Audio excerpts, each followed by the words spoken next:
The room smelled like old wood and expensive coffee, the kind you serve to make bad news feel civilized. The chairman cleared his throat, eyes skimming past me as if contact might contaminate him. We've unanimously decided that you're terminated. Security will escort you out immediately. Across the table, two colleagues smirked, already picturing my empty chair. I stood, thanked them for the clarity, and closed my notebook with the kind of calm that makes people nervous. They hadn't read the contract I signed 5 years ago. Or maybe they had and didn't understand it, which was worse. I walked the length of the glass hallway, my heels steady on the marble. No tears, no speech, no scene. In the elevator, the city's skyline slid past like a quiet endorsement. I caught my reflection and the corners of my mouth lifted. Monday would be fun. Back at my desk, I moved like I was packing for a quiet vacation. Photo of my mother, the fountain pen she gave me when I won my first client. A little ceramic fox my niece insisted was my focus animal. I left the company laptop like a molted shell. A junior associate watched me the way people watch a controlled burn, fascinated and a little afraid. "Good luck, Alice," he whispered. I didn't need luck. I had paragraphs. Paragraph 14C, to be exact. The key stewardship writer. I had insisted on it during the merger, when the new leadership wanted my book of business but not my voice. I gave them a smile and a choice. If you want my accounts, you protect my clients. We wrote it into the master service agreements and mirrored it in my employment contract.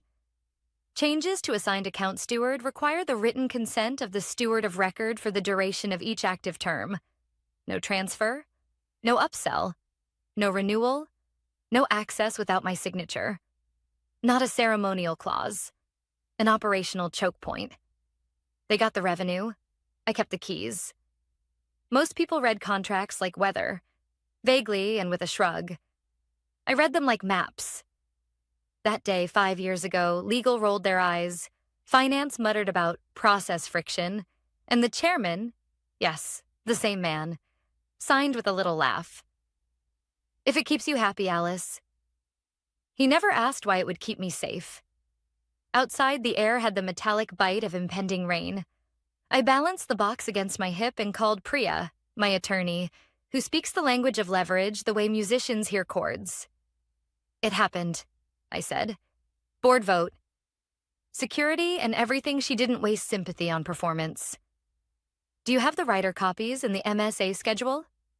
"In the safe and on a drive." "Then breathe. Don't wave papers yet. Let them move first. Document every step. We'll be polite right up until we're final. Polite right up until we're final." It sounded like a motto. At home, I set the box down and poured tea. The way my mother taught me to mark endings and beginnings with heat and patience. I thought about Tom, my ex-husband who'd told me over takeout and a drifting marriage that I didn't have the stomach for boardrooms. He left with the dining table and the television. I kept the contracts. People divide up what they value most. I opened the folder labeled Writer Stewardship and ran my finger down the signatures. Not just mine, clients. Their names like anchor points across my career. Hospitals that trusted us with compliance, manufacturers with razor-thin margins, a nonprofit that couldn't afford a stumble. I wasn't sentimental about corporations, but I was devout about promises. That was the message beneath the legalese. I don't abandon people so a forecast looks prettier. My phone buzzed with messages I didn't answer. Tough break. "You okay?" "Heard about the vote." One from Karen, always the opportunist. "If you need referrals, I know a place hiring." I smiled at the ceiling. The thing about being underestimated is that it buys you time. They throw a party for your exit while you set the table for your return. I spent the evening making lists, the kind that calm my pulse. Inventory, all active MSAs, with Writer 14C attachment. Confirm renewal windows and notice periods. Draft courteous letters to clients. Stewardship continuity. Service stability. No changes without my consent. Schedule calls with 3 largest accounts. Ask for 5 minutes. Take 15.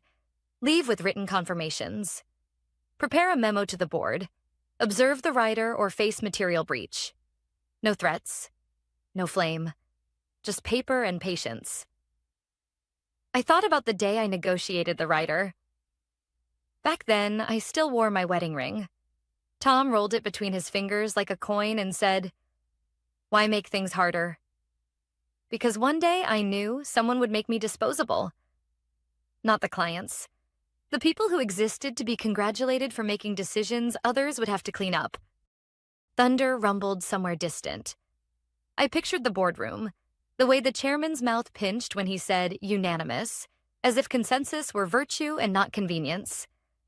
I imagined my colleagues at the after-work bar telling the story of how Alice took it so well, how she finally ran out of allies. They would forget that allies aren't always in the room. Sometimes they're in the footer of a contract and the inbox of a client who remembers who showed up on weekends. A text from my mother pinged. 3 words that land like a hand on the shoulder. Proud of you. She didn't ask for details. She trusted my compass. I looked out at the wet shine of the streetlights. Power, I've learned, isn't volume. It's continuity. Show up, do the work, leave a trail of signed truths. The board had chosen spectacle. I would choose sequence. Before bed, I printed the letters on thick paper. No drama, just clarity. As steward of record under Rider 14C, I will continue to authorize all account changes. There will be no disruption to your service. If anyone requests access or proposes a change, please direct them to me for written consent. I sealed the envelopes and placed them by the door like small, patient soldiers. I slept deeply. Anticipation can be loud, but reassurance is heavier. In the morning, I'd drop the letters, then walk to the small office I rented 2 blocks from the river. A room with light, a whiteboard, a lock. Not an empire, a position. They will try to move quickly, Priya had said. Let them. Speed without authority is just wind. And me? I had the keys. Monday would be fun. Monday morning arrived with a drizzle that glossed the sidewalks and made the city look like it had been polished overnight. I carried the envelopes in my tote bag. Their weight not physical, but deliberate. Each one was addressed to a client, each one a reminder that their trust was still tethered to me, not to the board that thought they had erased me with a vote. I walked into the post office just as the doors opened, the smell of ink and damp paper filling the air. One by one, I slid the envelopes across the counter. The clerk stamped them with a steady rhythm, and with each heavy thump of the seal, I felt the ground under my feet steady. By the time the last envelope disappeared into the bin, I knew the board's timeline had already been hijacked. They could plan whatever power plays they wanted. None of it would stick without my signature. Back at my apartment, I brewed coffee and opened my laptop. A flood of messages waited. Some from old colleagues pretending to care. Others from people who had ignored me for years but suddenly found their curiosity awakened. But buried among them were the messages that mattered. Client replies. Thank you for the update, Alice. We prefer continuity, especially with you. Please confirm you'll remain our steward of record. We value your oversight. Board has contacted us about streamlining.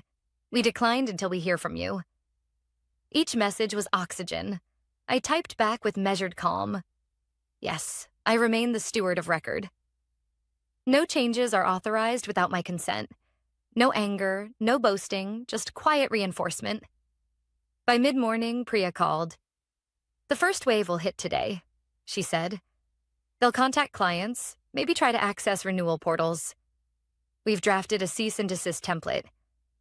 Do nothing unless they overstep, then we drop it like a hammer. Her voice was steady, but I could hear the sharpness beneath it, the kind of edge honed by years of watching arrogance collapse under paperwork. Clients are already writing back, I said. Good, she replied. Every reply is a nail in their coffin. Keep copies. I saved each confirmation in a folder labeled continuity. Watching it grow was like stacking bricks into a wall. By noon, Nell, one of the few colleagues I trusted, called from her personal phone. Her voice was hushed, as though she'd stepped into a stairwell. Alice, it's chaos here.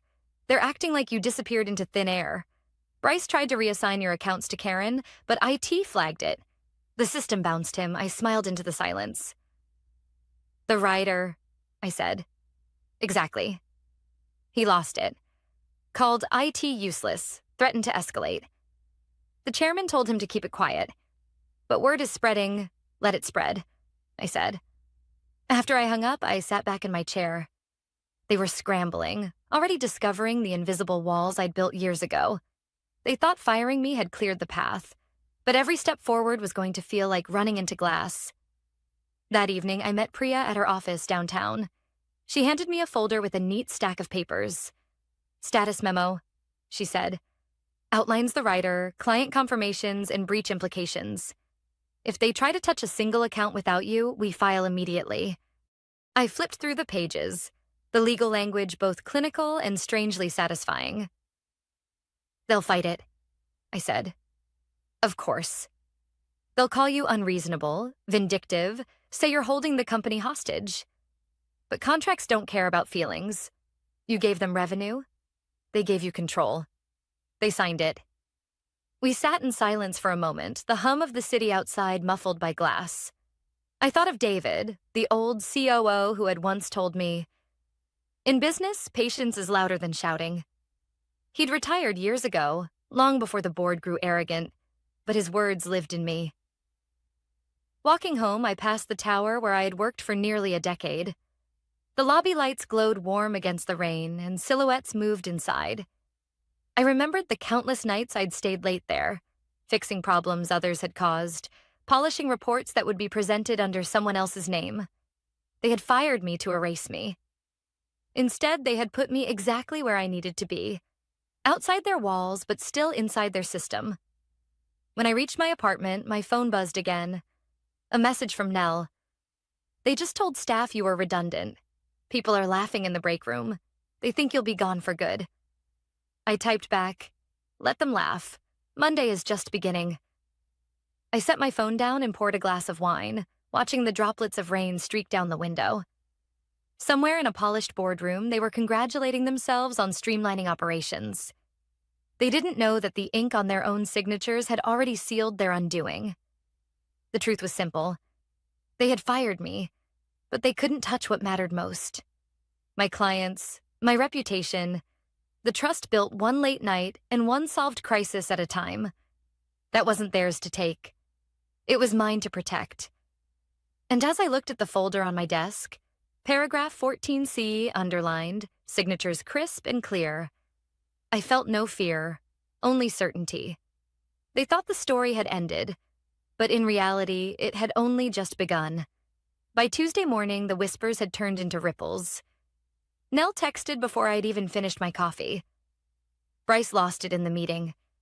He tried to show the chairman new account plans, but finance refused to approve without your signature. He called you a ghost haunting the company.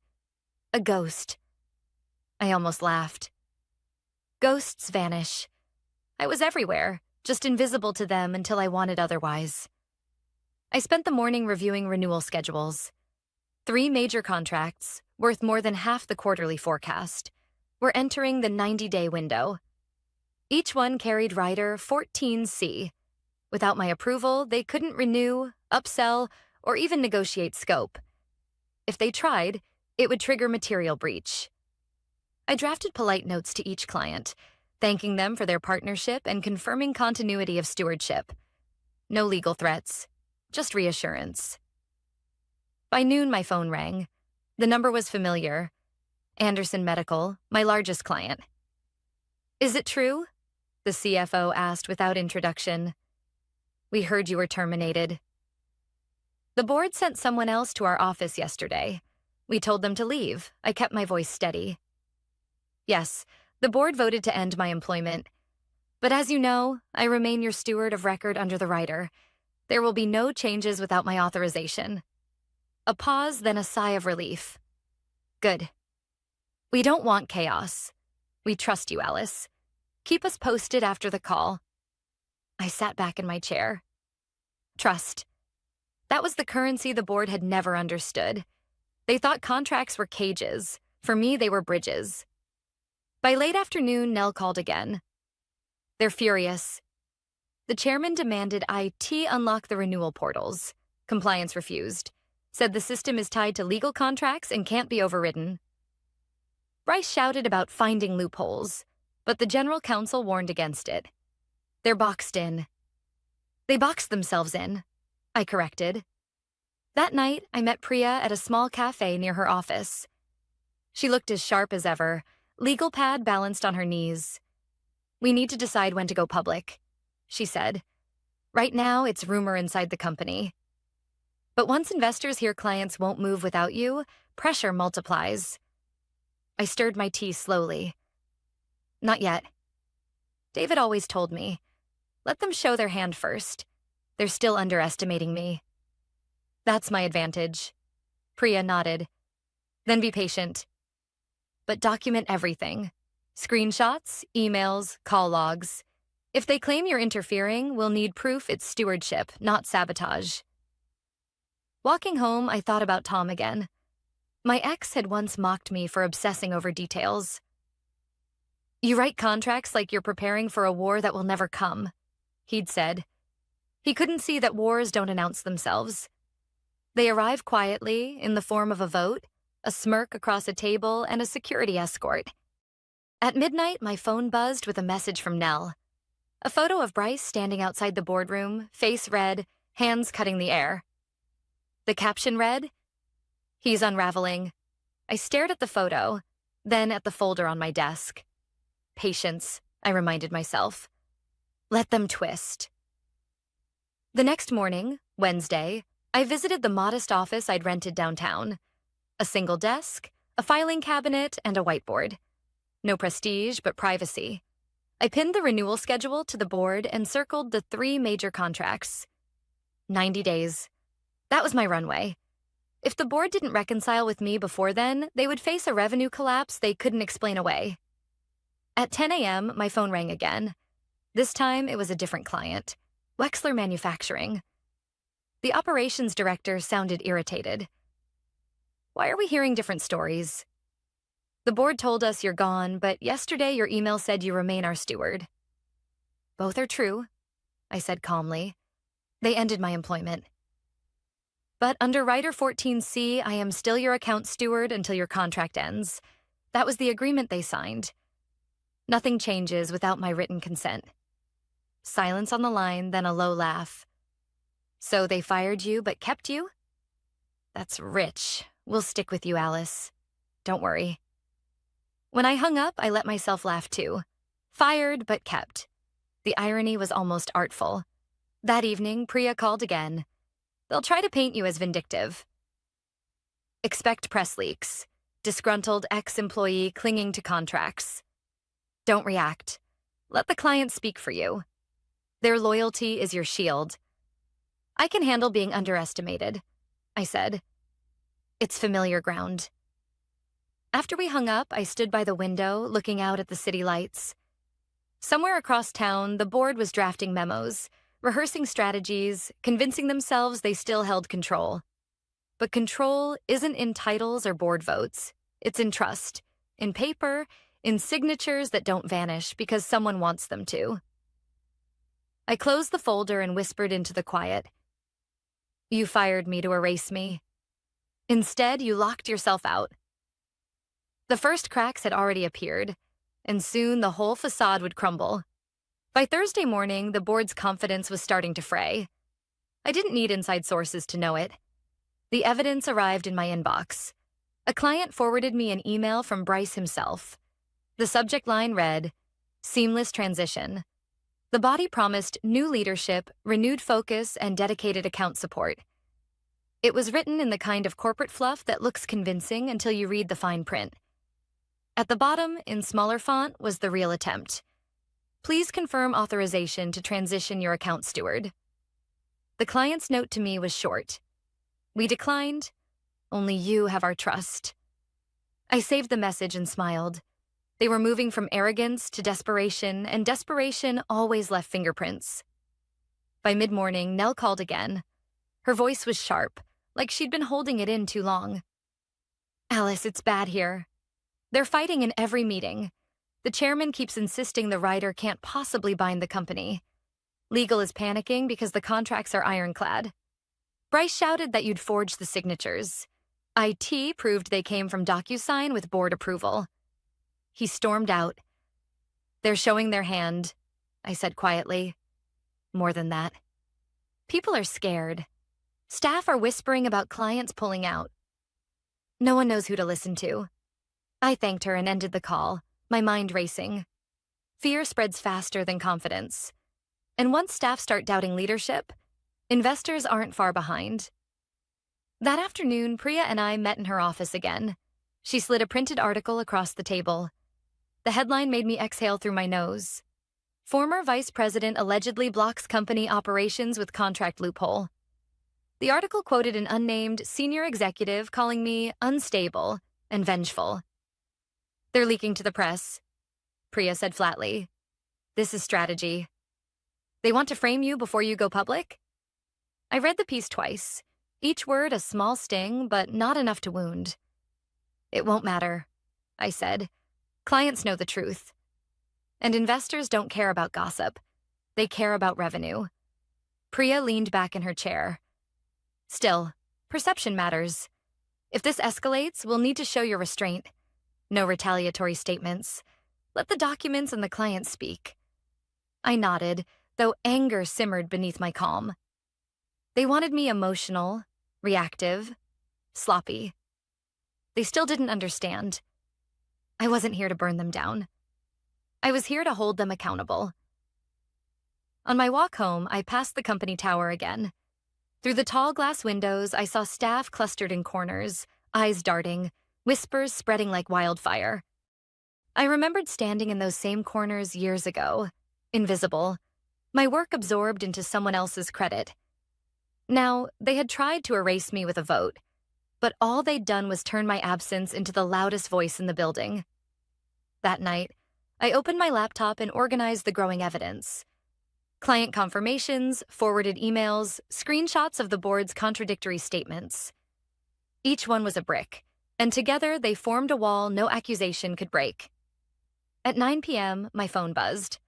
A voicemail from Bryce. His voice was low, falsely calm, but every word trembled with fury. "Alice, be reasonable. This will ruin you. Come back tomorrow, we'll negotiate a soft landing. Don't push this further." I forwarded the recording to Priya. Her reply came minutes later. "Preserve it. It proves pressure tactics. Don't respond." I poured a glass of wine and leaned back, staring at the ceiling. The irony wasn't lost on me. They had spent years dismissing me as background noise. Now, their entire empire was shaking because of a clause they'd signed to keep me happy. On Friday morning, the first real sign of collapse arrived. A message from Anderson Medical's CFO. The board contacted us again. We reminded them our contract is bound by Rider 14C. Unless you confirm, no action will be taken. We also informed our legal counsel. The moment I read the last line, I knew the game had changed. Clients weren't just loyal. They were mobilizing. The board wasn't up against me anymore. They were up against the very people who paid the bills. That afternoon, Priya called with a final note of clarity. "They're running out of moves." Next week, we take it to investors. Quietly, professionally, with the paperwork in hand. You don't need to shout. You just need to show up. I closed my eyes for a moment, hearing David's words in my head. The old COO who had believed in me long before anyone else did. Patience is louder than shouting. The board had shouted themselves hoarse, and I was still silent, still steady.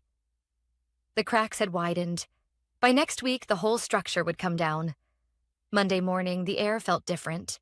The drizzle had cleared, leaving the streets sharp and bright, as if the city itself was waiting for something to unfold. I buttoned my navy jacket, slipped the folder of documents into my briefcase, and walked to the office tower I hadn't entered since the day they escorted me out.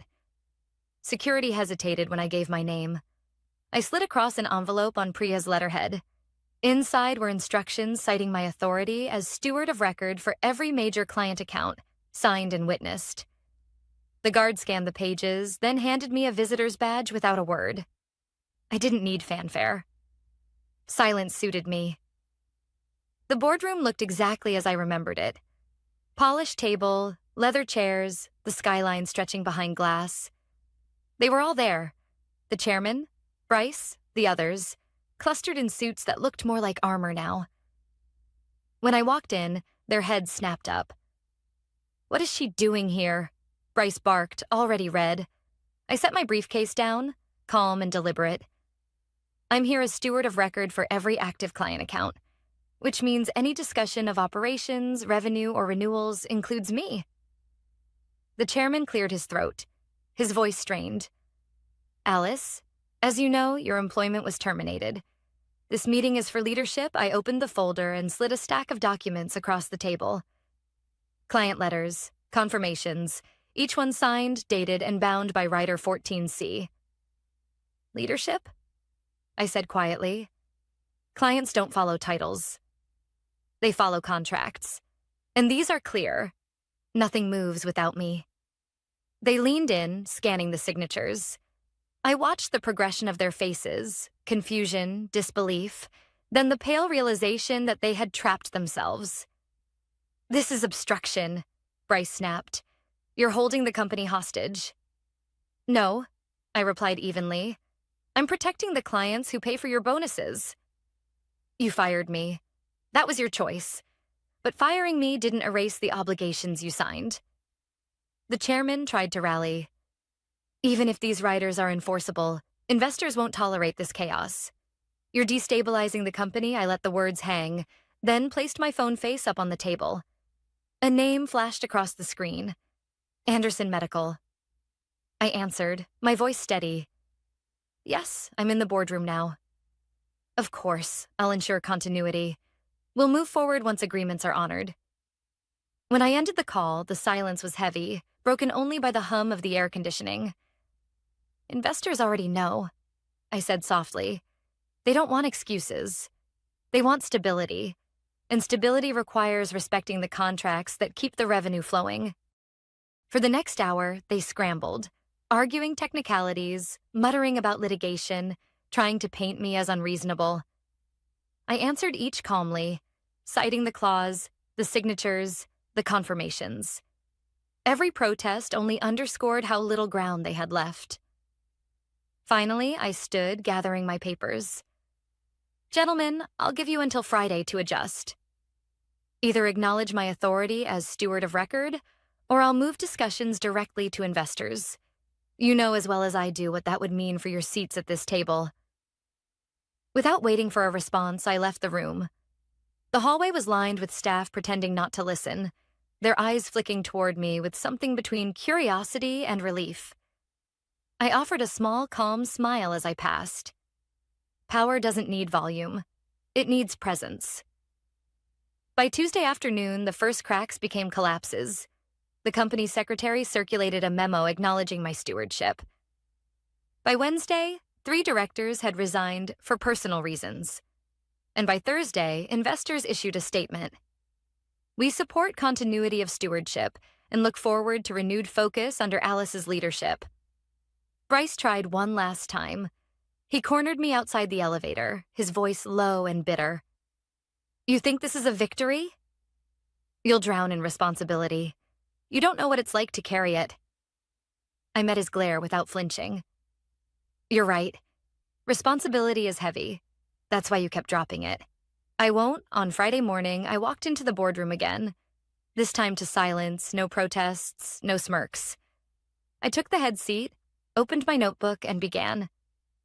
The company belongs to its clients, its employees, and its shareholders, not to egos. That ends today. I outlined the plan.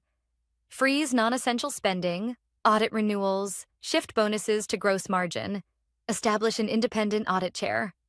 No grand speeches, just actions.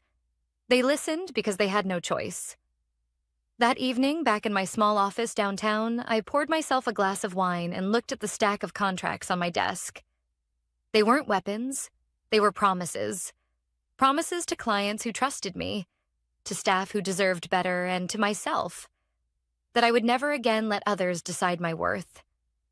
Revenge had never been the goal. The goal was respect, accountability, justice. And justice, I realized, doesn't always roar. Sometimes it arrives quietly, steady and unshaken, written in ink years before anyone knew it would matter. The board had underestimated me. They thought I was finished. But in the end, all they had done was hand me control. And this time, it would be on my terms.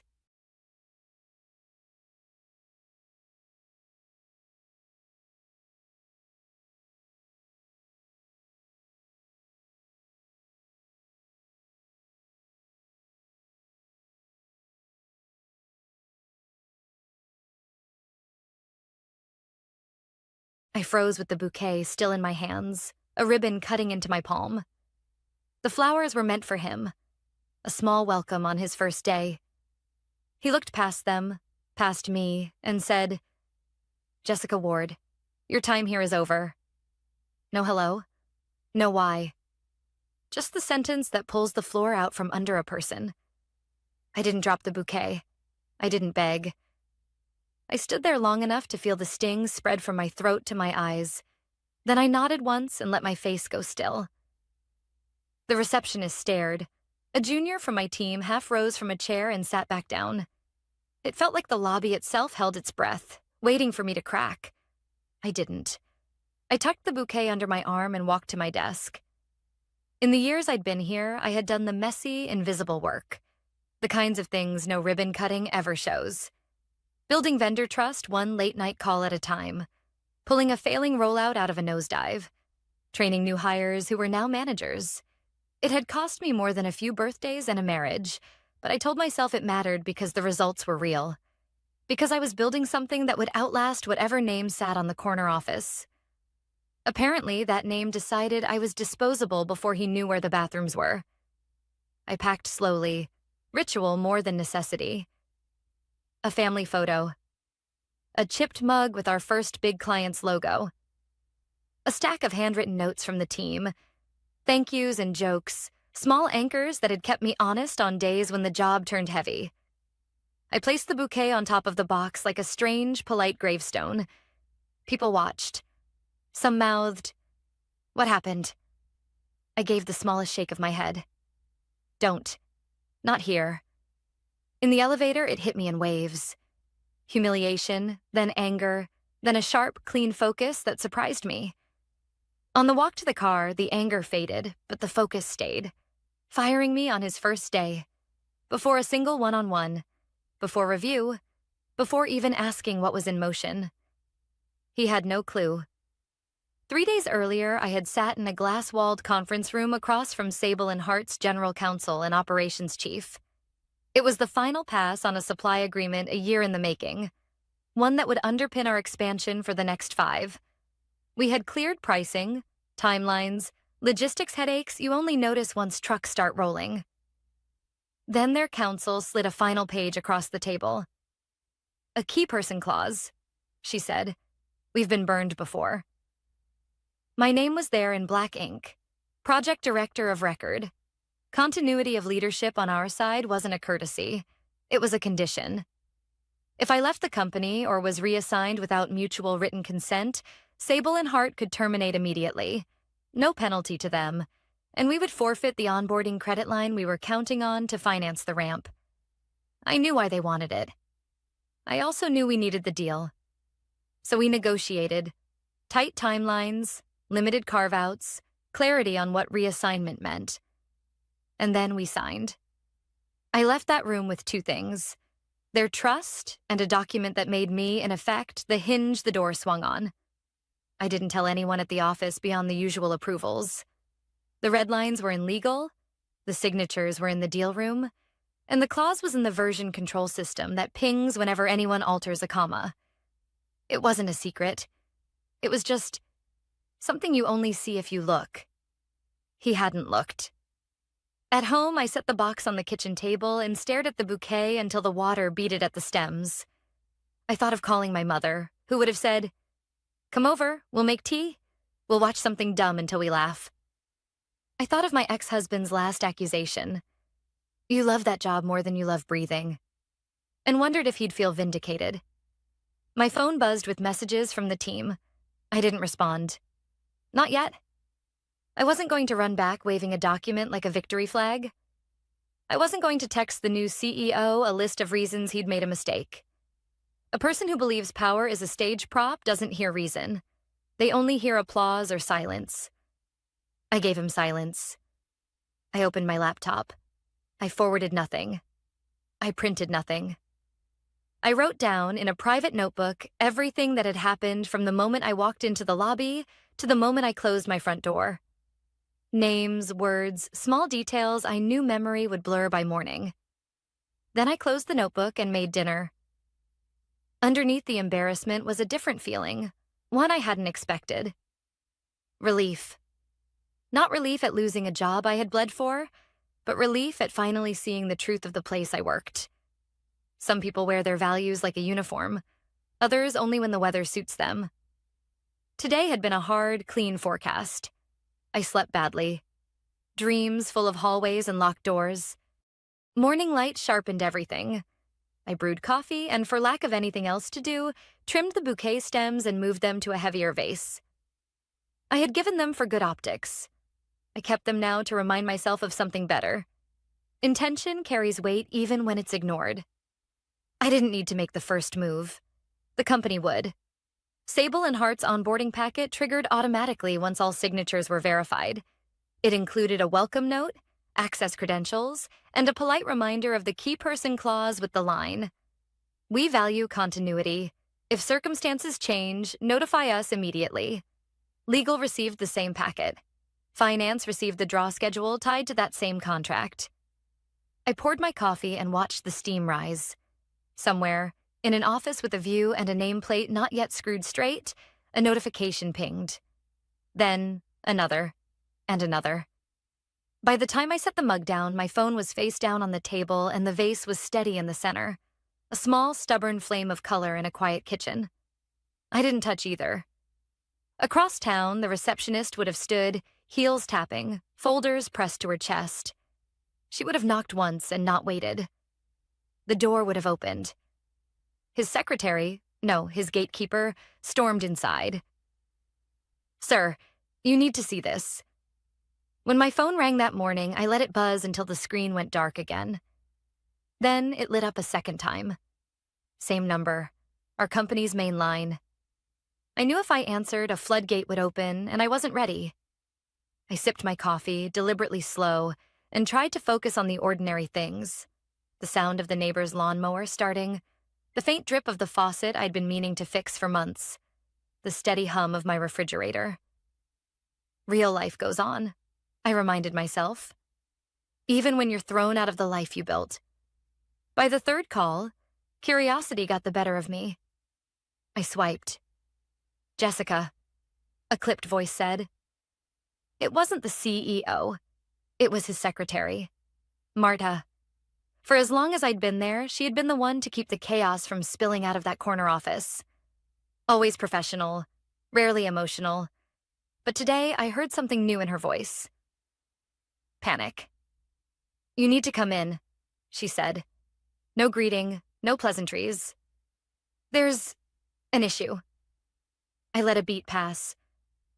"I don't work there anymore, remember?" "Jessica, listen."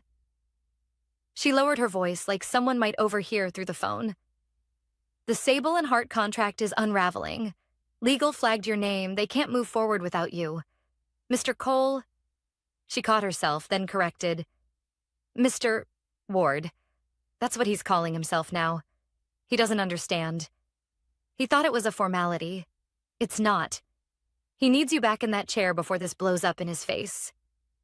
Her words tumbled quickly, each one heavier than the last. I set the mug down before it slipped from my hand. I should have felt vindicated, maybe even smug. But what I felt instead was an ache in my chest, the kind you get when someone finally admits what you already knew. That all those nights, all those sacrifices weren't invisible after all. They mattered. They mattered so much that the deal could not exist without me. "I'm not going to rush over just because he made a mistake," I said finally, surprised at how calm I sounded. "He fired me, Marta." On his first day, without so much as a conversation, silence stretched on the other end. Then, carefully, she said, I understand. But please, think about it. The board is already circling. They won't tolerate losing Sable and Hart. I ended the call without making a promise. My pulse hammered in my ears. The rest of the morning blurred. I tried reading, but the words floated. I went for a walk, but every face I passed looked like it might stop me and ask why I wasn't at the office. By lunchtime, I had no appetite, only a gnawing question. Did I want to save them? Because I could. One call, one meeting, and the deal would steady again. But that also meant stepping back into the same halls where I'd been dismissed like a spare part. I didn't owe them that. Still, I owed myself clarity. So I did something I hadn't done in months. I called Nicole, an old colleague who had moved to another firm but still kept an ear to the ground. If anyone knew what was really happening inside, it would be her. She picked up on the second ring. Jessica? Oh my God, I heard. Are you okay? I'm fine, I lied. But tell me straight, how bad is it? She didn't hesitate. It's bad. Word spread fast that you were out. Sable and Hart apparently called their counsel twice this morning asking for confirmation. When they didn't get it, they froze the contract. The CEO, the new one. He tried to bluff in front of the board, said he was restructuring. But someone pointed out the clause. He looked like a deer in headlights. I leaned against the counter, gripping the edge until my knuckles whitened.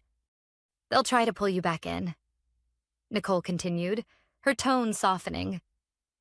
But if you go, make sure it's on your terms. Don't let them sweep this under the rug. They need you more than you need them right now.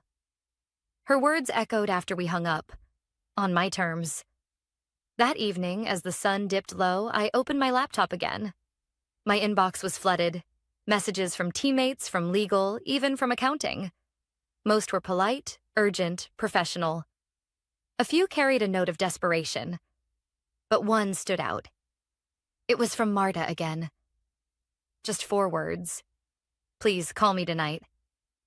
I didn't reply immediately. Instead, I opened the scanned contract. Line by line, I traced the clause that now held the entire company hostage. My name wasn't just ink on a page. It was leverage. Proof that my work, my presence, had weight. And for the first time since being fired, I felt the balance shift. Not in their favor, in mine. I closed the laptop and sat in silence, watching the city lights blink on through the window. Somewhere in that glittering grid, he was pacing, scrambling, trying to stitch together authority he hadn't earned. And somewhere beneath him, the people who once looked to me for direction were waiting, uncertain, whispering in the halls. This wasn't just about a job anymore. It was about respect, dignity, about whether years of loyalty could be erased by a careless decision or whether I would finally demand what I was worth. I picked up my phone. Not to call Marta. Not yet. But to draft a message. 7 words, nothing more. We can talk. My conditions, not his I didn't hit send. Not that night. But the words sat there on the screen, glowing back at me. A reminder that for once, I wasn't the one waiting for permission. For once, the power was mine. I stared at the unsent text for a long time, then finally tapped send. We can talk. My conditions, not his. Marta called within a minute. What conditions? She asked, voice low like she'd stepped into an empty corridor. I want a written reinstatement retroactive to the day I was fired, I said. Full authority over Sable and Hart with no interference. I report directly to legal on this one, not to the CEO. If anyone tries to reassign me without the client's written consent, the contract stands and I walk with severance intact. Also, a non-retaliation clause. She was quiet, taking it down. I'll get legal and HR in a room. Can you come in? I'll come as a visitor, I said. No badges until I sign. When I pushed through the lobby doors, the air had the charged stillness of a storm about to break. Faces lifted. Conversations clipped off mid-sentence.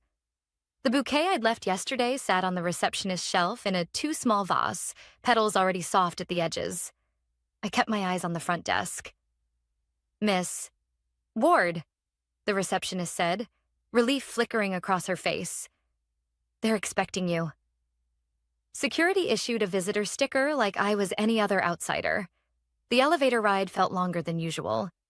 When the doors opened, I caught reflections of my own expression in the glass. Calm on the surface, something coiled beneath. Marta met me at a conference room.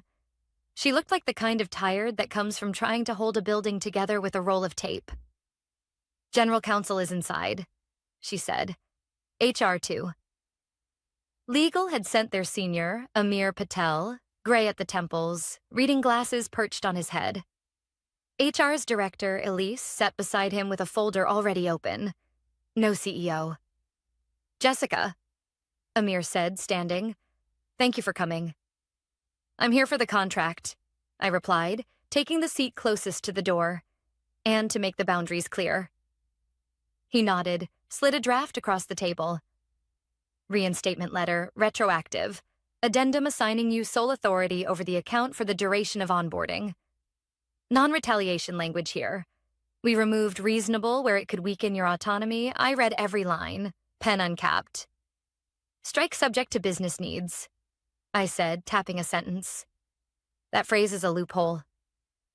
Amir scratched it out without argument. Elise added a sticky note. The red lines began to feel less like leverage and more like scaffolding. Plain, structural, not dramatic. Necessary. The door opened. The new CEO walked in, all polished impatience. He didn't look at me at first. He looked at the papers. What are we doing? He asked, too loudly. Repairing what you broke, I said, not raising my voice. His jaw worked. We don't negotiate personnel decisions with employees. You do when a client has a key person clause, Amir said. Even. We're exposed. The CEO took a step closer to the table. I'm not comfortable with this reporting line. She should report to me. You're not listed anywhere on the Sable and Hart governance grid, I replied. They don't know you? They do know me. That's the point. He glanced at Elise, looking for an ally. She kept her eyes on the folder. This isn't personal, I added. It's continuity. Either we honor what we signed or we admit we agreed to terms we didn't read. Amir slid him a copy of the executed contract, a yellow tab marking the clause. He stared at it, then at me. The posture of a man who had expected the room to bend and found it stubbornly square. Fine, he said, but the word was brittle. Sign it. I will, I said. After one more thing. A joint email to Sable and Hart from legal, confirming my status and clarifying no changes will be made without their consent. It goes out before I step into any call. Amir nodded. Agreed. The CEO's mouth thinned. We are not apologizing to a vendor. They're not a vendor, I said. They're our partner, and today our lifeline. The room held its breath. For a moment, I thought he might derail the whole thing out of pride. Instead, he gave a tight, performative smile and took a seat, as if choosing to be magnanimous. We worked through the document line by line. When I finished, I slid the pen back and pushed the papers toward Amir. That language I can live with. Marta reappeared at the door, a pale edge to her complexion. Sorry, she said. This can't wait. The CEO exhaled. What now? She handed Amir a printout. Sable and Hart's counsel forwarded a screenshot. Someone posted on the company LinkedIn. Day 1, reshaping the team, cutting dead weight. No more passengers. It went live half an hour ago. All eyes moved to the CEO. A red blotch crept up his neck. That was a scheduled post, he said. Generic, it wasn't about anyone. It doesn't matter what it was about, I said. It's how it reads. And it went up while their legal team was requesting assurance about leadership stability. Amir pinched the bridge of his nose. We'll delete it now and acknowledge the misstep in the email. Softly, Then we confirm continuity. The CEO bristled. We are not admitting fault on a public platform. Then we admit it privately to the only people who can tear up our contract without penalty. Amir replied, voice calm but steel-threaded. Choose your pride or your runway. He said nothing. The room heard the choice anyway. I drafted the body of the message. Concise, unambiguous, no flourishes. Continuity confirmed, authority clarified, commitment reaffirmed. Amir read it, nodded once, and hit send from legal's account. A copy landed in my inbox seconds later, cold proof that the ground had shifted. Credentials? I asked. Limited access. Deal room only. Elise slid a temporary badge across the table. Expires in 72 hours. IT will restore your email with legal hold protections. I tucked the badge into my pocket. At the threshold, I paused. One more thing, I said, turning to the CEO. When I walk into that client call, I represent all of us. You don't have to like how we got here, but don't make me defend us and you at the same time. He held my gaze, and for a flicker, I saw the smallest crack. Uncertainty, or maybe recognition. Then it was gone. Do your job, he said. I always have, I answered. As I stepped into the hallway, my phone vibrated. An email preview from Sable and Hart's counsel. Thank you for the clarification. Before we proceed, there's one more concern we need to address. I didn't open it yet. I let the subject line sit there like a held note and felt the room behind me grow distant. Whatever it was, it had to be faced. And now, finally, on terms I could live with. I didn't open the email until I was back in my car, door shut, silence around me. My hands trembled slightly as I tapped the screen. Before we proceed, we need to address leadership stability. We understand Miss Ward's authority is intact. However, we have concerns regarding public communications that suggest internal instability. Kindly confirm who speaks for your company during this transition.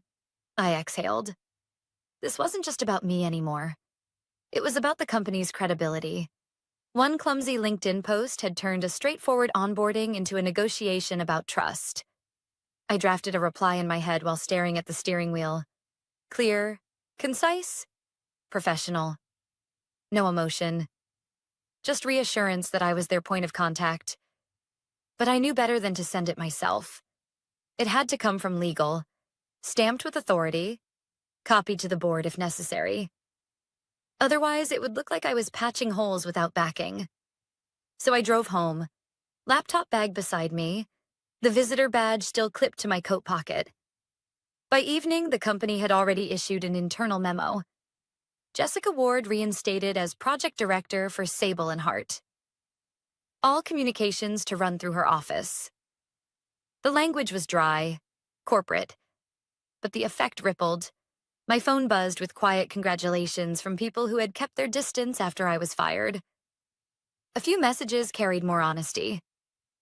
We're relieved. It's been chaos here. That word, chaos, stuck with me.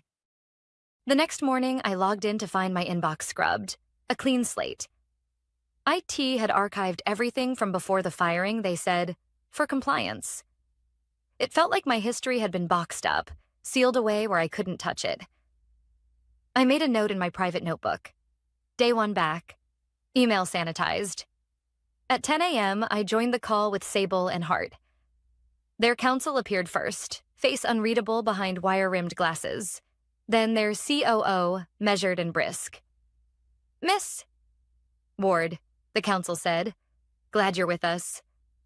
We need clarity on 2 points before we continue. 1, public communications. 2, executive oversight. I kept my tone steady. On communications, the post was poorly worded and has been removed. The board has confirmed all external messaging on this account runs through legal and myself. On oversight, Sable and Hart's contract names me as sole negotiator.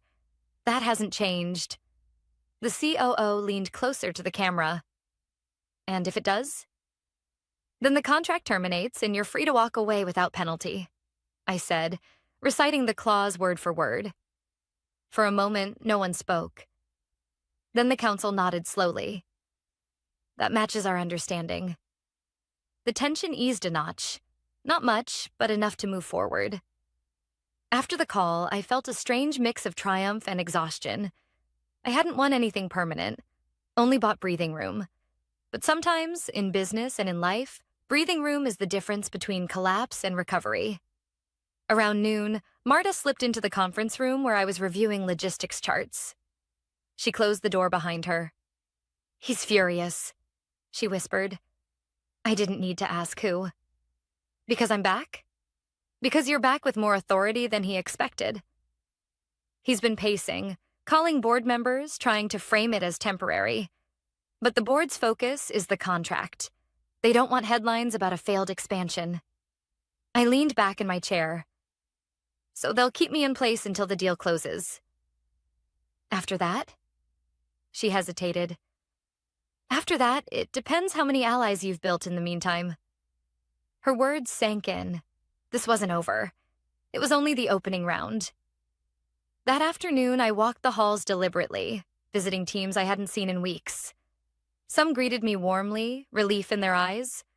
Others avoided eye contact, clearly unsure where loyalties should lie. I didn't press. Trust takes time to rebuild, especially in places where fear has been seeded. By evening, I was drained. At home, I reheated leftovers, set my notebook on the table, and wrote down everything. The Sable and Hart call, Marta's warning, the way people looked at me in the office. I needed the record, both for myself and for whatever might come next. Because I could feel it already. He wasn't done. He had made a decision on his first day that nearly cost the company millions. Pride wouldn't let him swallow that. Pride rarely does. And pride is dangerous when paired with power. As I closed the notebook, I thought back to something my father once told me when I was a teenager, struggling with a part-time job under a bad manager. Some people don't care if the house burns down, as long as they can watch you run out first. At the time, I thought he was being dramatic. Now, I understood.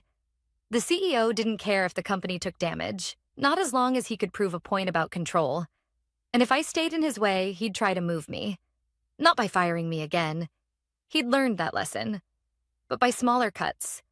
Whispered doubts. Manufactured mistakes. The kind of sabotage that leaves no fingerprints. I set the fork down.